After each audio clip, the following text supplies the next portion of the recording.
दोस्तों, south Africa के खिलाफ पहले ओडीआई मैच में सेंचुरी बनाने पर सैम अयूब की मां पहली बार मंजरे आम पर आ गई।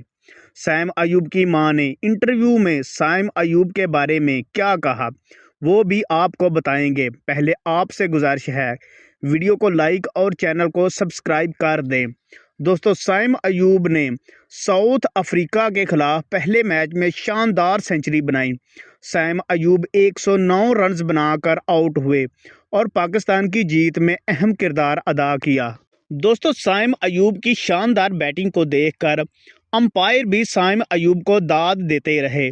दोस्तों, आपको मालूम होगा, अंपायर न्यूट्रल होते हैं और किसी एक टीम की साइड नहीं लेते, मगर इस मैच में अंपायर ने सैम अयूब के कंधे पर हाथ रखकर शानदार सेंचुरी बनाने पर सैम अयूब को शाबाशी देते रहे। दोस्तों, सैम अयूब की मां ने इंटरव्यू में कहा कि सैम अयूब एक सुपरस्टार बनने जा रहा है और आने वाले वक्त में आपको सैम अयूब की शक्ल में एक और सईद अनवर देखने को मिलेगा। दोस्तों, अगर आप सैम अयूब के फ़ैन हैं तो वीडियो को लाइक लाजमी कर दें और कमेंट बॉक्स में सैम अयूब का नाम लाजमी लिख दें।